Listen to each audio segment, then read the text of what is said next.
Welcome to Mind Your Business, where leaders sharpen their thinking and move forward with clarity and intention. I'm Steve Wagner, and today we're talking about something that doesn't get enough attention in business, but quietly determines whether people grow or get stuck. And that word is grace. Grace isn't weakness, it isn't avoiding accountability, and it isn't lowering standards. Grace is strength without self punishment. And if you want to move forward in business and in life, grace is essential. Now, why does grace matter? Most people think progress comes from pressure, more urgency, more criticism, more self-discipline through force. But pressure without grace eventually breaks people. Depression, anxiety, worry. Grace doesn't remove responsibility, it removes unnecessary weight.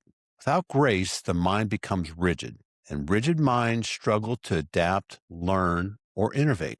Grace allows you to look at reality clearly without turning every mistake into an identity. Grace says, yes, that happened. Now what's next? What's the best move? The shift alone changes everything. Now let's talk about grace and forgiving yourself. One of the biggest obstacles leaders face isn't failure, it's self-punishment, such as missed opportunities, bad hires, wrong calls, decisions that didn't work. Many leaders keep replaying these moments long after the lessons have already been learned. That replay doesn't make you any better. It makes you hesitant. Forgiving yourself does not mean excusing behavior. It means releasing the punishment after accountability has done its job.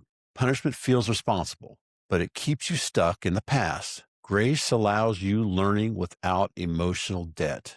You don't need to suffer longer to prove you care. You need clarity to move forward. Now, how does lack of grace block solutions? When the mind is harsh, it narrows. And when it narrows, creativity disappears. If you are mentally beating yourself up, your energy is focused backwards on what went wrong instead of forward on what is possible. Grace creates space. And space is where solutions appear. You cannot solve today's problems while arguing with yesterday. Grace closes that loop.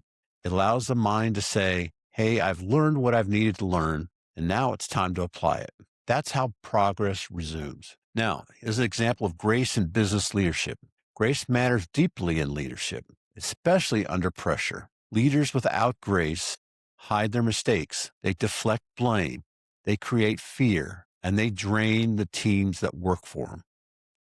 Leaders with grace own their mistakes without collapsing. Correct course quickly, maintain trust, and keep people engaged. Grace does not remove accountability. It removes unnecessary suffering. You can say, this didn't meet the standard. Here's what we've learned, and here's what we're going to do to improve. That's grace with standards, and people respond to it. Now, how do we let go and learn to move forward? Grace is the ability to let go once the lesson is learned. Letting go doesn't mean forgetting. It means choosing not to carry the weight forward. Resentment toward yourself or others just consumes an awful lot of energy. Grace returns that energy. And when you let go, your attention comes back to the present and progress resumes. Grace says, I've taken what I needed from this, and now it's time to move on. Here are 3 practical ways you can apply grace immediately. First, change your inner language. Replace, I screwed this up with, that didn't go as planned. What did I learn? Second, separate identity from outcome. Failure is an event, not a definition. Grace keeps that distinction clear. Third, decide, then release. Reflect on what happened. Learn from what happened, and then make your decisions. Then let it go. Grace is not about lowering expectation. It's about removing unnecessary weight so you can meet them.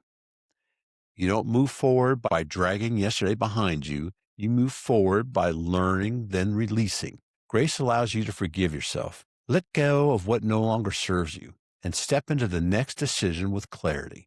Be firm, be accountable, but also be kind, because clarity grows where grace lives. Thanks for listening to Mind Your Business.